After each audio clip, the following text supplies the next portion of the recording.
the National Guard there. Homicide rates are now down 43% just in that time frame. Joining me now is Texas Congressman August Pfluger. He is the chairman of the House Republican Study Committee. Mr. Chairman, great to see you this morning. Thanks so much for being here. Maria, thanks for having me. Thanks for talking about this important issue as well. Yeah, so how would you assess crime in D.C., and why is it that your Republican colleagues are not on board with this? Well, look, first off, the facts are straight. I mean, you just mentioned how violent crime is down. We also know that since President Trump has acted, 2,800 arrests have been made, 260 weapons have been taken off the streets. D.C. is a safer place. So, I think anybody who's opposing this and opposing, more stringent law enforcement, whether it's trying people who do violent crimes, even if they are 17, or like we passed yesterday, making sure that now law enforcement here in D.C. can actually pursue those that are fleeing in moving cars, which they couldn't previously. These are just unbelievable that we have to actually say this out loud. But if you're opposing that, you really have to ask a question of why are you doing something that is not protecting innocent victims and not protecting the safety and security of people that are walking around D.C. I certainly support it and will continue to do so. And of course, I'm with Paul Morrow this morning. Paul, what's most significant in your view when you look at these bills?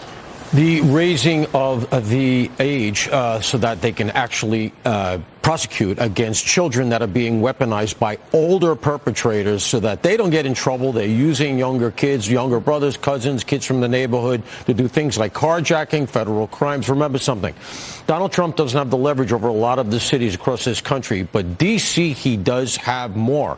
And as we see our cities across the country turn into the nut job archipelago of out of control crime, Trump actually can influence things here. It's almost like a litmus test for what can be done, and it's working. Well, Charlie Kirk's assassination has reignited the debate over Section 230 protections for social media companies. Congressman, I want to get your take on this because the videos of the shooting, the misinformation around it spread rapidly online after the murder of Charlie Kirk, a legend. House Oversight Committee Chairman James Comer has now invited the CEOs of the platforms Discord, Reddit, Twitch, and Steam. They'll testify October 8th. We're expecting for them to address the radicalization found online and the incitement to politically motivated violence. What do you want to see happen here? Well, it's something that's certainly concerning, and Section 230 is a piece of it. Obviously, protecting free speech is very, very important, and Democrats, when they come out in favor of reforming 230, will say, yes, we absolutely need to, but be careful because they want to actually censor you, and they've done that before. Remember the disinformation board that they proposed and Mayorkas was trying to implement in DHS during Biden. So, yes, we don't want these really harmful, illicit-type images on platforms so that children can see them. And I think the conversation needs to happen. I'm concerned as well, and Section 230 also addresses terrorism and addresses the radicalization from groups like ISIS and Al-Qaeda overseas that are using the platforms to do illicit things here in the United States or to stir up terrorist-type acts. So that's something that we've been looking at and will continue to do so. Well, let me get your take on where we are in terms of funding the government. You've got 4 legislative days left until this deadline or face a government shutdown. Democrats are now unveiling their own stopgap spending proposal to counter you and your colleagues' clean continuing resolution. But the Democrats fund the government through October 31st, and it includes an extension of the Affordable Care Act subsidies, provisions on Medicaid, and the $490 million for public broadcasting. Senate Minority Leader Chuck Schumer rallying against Republicans again. He claims that Republicans don't care about preventing a massive spike in health care costs for millions of Americans. House Speaker Mike Johnson are warning the Democrats they'll lose this if the shutdown centers around health care. And we're expecting this House vote tomorrow morning. When do you expect the House vote? And give us the nuts and bolts of this debate. Well, I do expect it tomorrow. I think it will be a clean CR. Chuck Schumer is not going to be the one offering the proposal. It's going to be Mike Johnson, Leader Thune, and President Trump.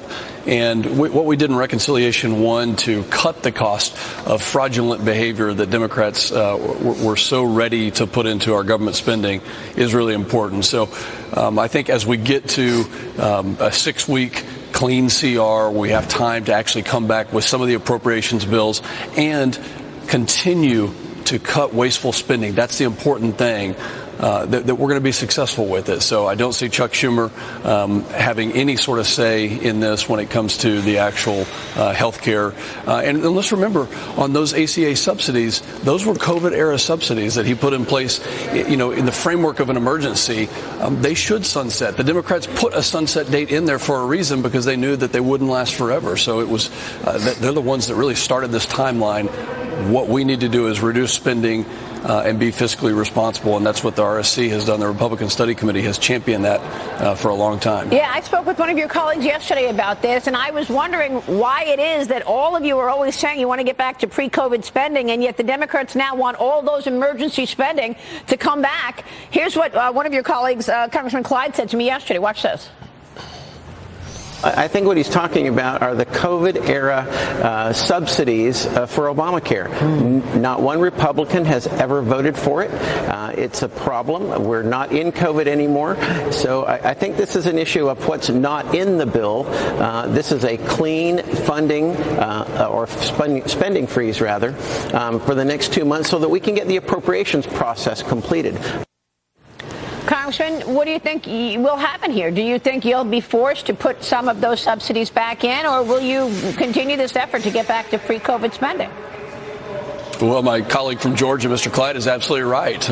And of course, Democrats are going to try to use this as leverage. But, here's the dirty little secret on this is that Democrats want big government. Democrats want to hire more government employees, as Donald Trump has identified, that maybe weren't doing the things that they were supposed to be doing. So I think that they stand to lose a lot more in this discussion. We want to get back to a responsible, limited government size. We want to get back to a spending regime that actually respects all of our constituents and the American taxpayer. So these ACA subsidies, in my opinion, they need to sunset, and Mr. Clyde is absolutely right.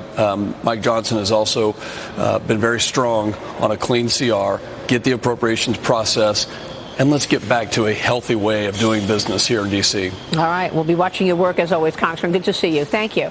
Congressman August Pfluger on Capitol Hill. We'll be right back. Stay with us.